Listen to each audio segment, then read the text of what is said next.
Hello friends, welcome back to our YouTube channel. I am Ashwani Garg on behalf of Suraj Senior Secondary School. Today I will teach you the topic of the class 12, subject is business studies, and the topic of our class is money market instrument. Money market refer to debt market in which the short term securities are dealing. Means कोई भी security जो आपकी 1 year के लिए buying and selling हो, उन securities को जिस मार्केट में डील किया जाता है उस मार्केट को हम मनी मार्केट करते हैं। तो मनी मार्केट के जो इंस्ट्रूमेंट हैं, इन इंस्ट्रूमेंट्स को 5 टाइप्स में डिवाइड किया गया है। फर्स्ट वन है आपका ट्रेजरी बिल, सेकेंड वन है आपका कमर्शियल पेपर, थर्ड वन है आपका कॉल लोन, फोर्थ वन है आपका सर्टिफिकेट ऑफ डिपॉजिट,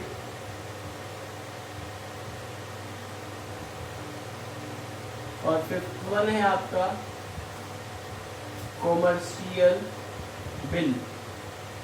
ये आपके मनी मार्केट इंस्ट्रूमेंट है। मींस ऐसे इंस्ट्रूमेंट जो आपकी dealing for maximum time period is 1 year, 1 साल के अंदर जो कैश में कन्वर्ट हो जाएंगे, उन इंस्ट्रूमेंट को हम मनी मार्केट इंस्ट्रूमेंट बोलते हैं। क्योंकि मनी मार्केट एक ऐसी मार्केट है जहां पर उस सिक्योरिटीज में डीलिंग की जाती है जो 1 ईयर के अंदर कैश में कन्वर्ट हो जाए। तो ये हाईली लिक्विड होते हैं, इनको इशू करने का राइट अलग अलग पर्टिकुलर इंस्टीट्यूशन के पास है। तो इन सभी मनी मार्केट इंस्ट्रूमेंट्स में सबसे ज्यादा इंपॉर्टेंट आपका ट्रेजरी बिल और उसके बाद कॉमर्शियल पेपर है। सीबीएसई बोर्ड में सबसे ज्यादा केस स्टडीज बनने के चांसेस इन्हीं के ऊपर है, या डायरेक्टली आने के चांसेस भी इन दोनों के हैं। लेकिन वैसे हम 5 के 5 इंस्ट्रूमेंट जो है वो इम्पोर्टेंट मान के चलते हैं। Today I discuss all the money market instrument. I hope it will explained by me. The first one is the treasury bill.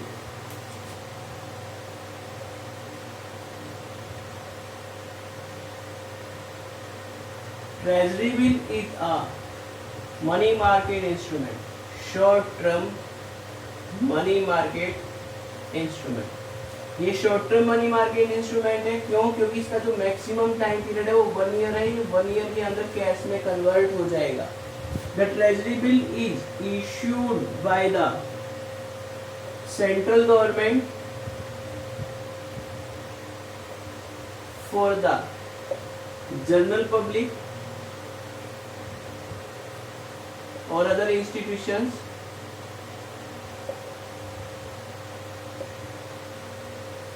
for inviting money. Money को इनवाइट करने के लिए आपकी जो सेंट्रल गवर्नमेंट है, इन्हें जनरल पब्लिक को या अदर इंस्टीट्यूशन को इशू किया जाता है मनी को कलेक्ट करने के लिए। इसके साथ साथ इनका जो मैक्सिमम टाइम पीरियड होगा, मैक्सिमम टाइम पीरियड इनका होगा 1 ईयर।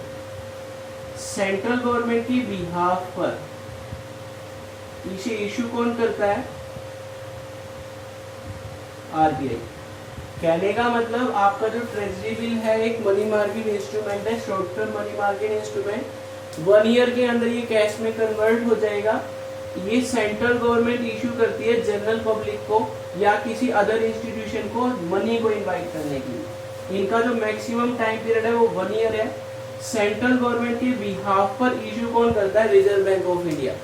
राइट सेंट्रल गवर्नमेंट के पास है, लेकिन सेंट्रल गवर्नमेंट जनरल पब्लिक को या अदर इंस्टीट्यूशन को मनी के लिए इनवाइट नहीं करती। रिजर्व बैंक ऑफ इंडिया है जो मार्केट में ट्रेजरी बिल को इशू करेंगे और उस ट्रेजरी बिल के बिहाफ पर जनरल पब्लिक से मनी को इनवाइट किया जाता है, कलेक्ट की जाएगी। इसके साथ साथ आपका जो ट्रेजरी बिल है, इसका जो टाइम पीरियड है मेनली वो 14 डेज, 91 डेज, 182 डेज, या ये कह सकते हैं 364 डेज। ये आपके मनी मार्केट इंस्ट्रूमेंट है जो आपकी यूज की जा सकते हैं according to the CBSE board 12th syllabus. 14 days of the treasury bills are included, but now a time the 14 days money market instrument are treasury bill are not issued. The time period is 273 days. But you consider 14 days, 91 days, 182 days or 364 days. The treasury bill are that type of the money market instrument which are highly liquid in nature. ये बहुत ज्यादा liquid है nature में, इनको कभी भी आप cash में कन्वर्ट करना चाहो तो RBI ever ready to buy them, RBI इन्हें हमेशा खरीदने के लिए तैयार है, आपकी पेमेंट कर देगा। दूसरी बात, इशू करने का राइट तो आरबीआई के पास है, मीन सेंट्रल गवर्नमेंट के बिहाफ पर रिजर्व बैंक इशू करता है, लेकिन इनको परचेज कौन करता है, खरीदता कौन है? परचेज करने का जो राइट है वो खरीदते हैं आपकी कोई भी पर्टिकुलर बैंक है, commercial bank, non banking institution, financial institution कह सकते हो आप, या फिर आप इसको ये भी कह सकते हो LIC life insurance corporation, general insurance corporation, UTI unit trust of India, और भी बहुत सारे हैं जो इनको परचेज करते हैं। तो कहने का मतलब ट्रेजरी बिल एक ऐसा money market short term instrument है जिसको इशू करने का राइट सेंट्रल गवर्नमेंट के पास है, बट आरबीआई जो है सेंट्रल गवर्नमेंट की बिहाफ से जनरल पब्लिक को इशू करता है। इसका जो टाइम पीरियड है वो टाइम पीरियड आपका कितना रहेगा, वो आपका टाइम पीरियड जो है मेनली वो time period 14 days, 91 days, 182 days और 364 डेज रहेगा। इसके साथ साथ ये हाईली लिक्विड है नेचर में, कहने का मतलब जो आपका ये मनी मार्केट इंस्ट्रूमेंट है treasury bill highly liquid nature में, कहने का मतलब आरबीआई इसको हमेशा परचेज करने के लिए तैयार रहता है। और इनको परचेज कौन करता है, कॉमर्शियल बैंक है, नॉन बैंकिंग फाइनेंशियल इंस्टीट्यूशन है, या LIC है, GIC है, ये इनको परचेज करती है। तो ये ट्रेजरी बिल के बारे में आपका इंट्रोडक्शन था। इसके साथ साथ आपका जो ट्रेजरी बिल है इसके बारे में और भी डिटेल है कि ट्रेजरी बिल जो है वो मार्केट में इशू तो किया जाता है, लेकिन इसको हम इशू करते हैं उसमें किसी भी टाइप का कोई इंटरेस्ट नहीं होगा, ये हमेशा डिस्काउंट पे इशू किया जाता है। मींस कभी भी ट्रेजरी बिल को मार्केट में इशू करते हो तो ट्रेजरी बिल को मार्केट में इशू करने के लिए जो इसका इशूड प्राइस है और इसका जो पेमेंट प्राइस है उसमें डिफरेंस होगा, और इशूड प्राइस और पेमेंट प्राइस में जो डिफरेंस होता है उस डिफरेंस को हम डिस्काउंट बोलते हैं, ना कि इंटरेस्ट बोलते हैं। इसलिए इसी को हम जीरो कूपन बॉन्ड का नाम भी दे सकते हैं। जीरो कूपन बॉन्ड का मतलब it refer to a financial institution, it refers to the financial instrument for which it is issued on discount, no any type of the interest is paid on it। कहने का मतलब कोई भी investor है उन्हें treasury bill purchase करने हैं तो उसके लिए उन्हें मार्केट में इशू किया जाएगा ऑन द डिस्काउंट, जो भी आपकी इंटरेस्ट रेट होगी या जो भी आपकी कह सकते हो डिस्काउंट रेट होगी, कम से कम उनको जो है टेंडर दे दिया जाएगा, वो पर्टिकुलर पर्सन उसको खरीद लेगा। इशूड प्राइस और उसकी पेमेंट में जो डिफरेंस होता है उस डिफरेंस को हम डिस्काउंट का नाम देंगे, ना कि इंटरेस्ट का। ये हमेशा डिस्काउंट पे इशू होता है, इंटरेस्ट पे इशू नहीं होता, इसीलिए इसको जीरो कूपन बॉन्ड का नाम भी लिया जाता है। अब जो आपकी ट्रेजरी बिल है, इस ट्रेजरी बिल की जो भी आपकी डीलिंग प्रोसेस है उस डीलिंग प्रोसेस के बारे में डिस्कस करेंगे।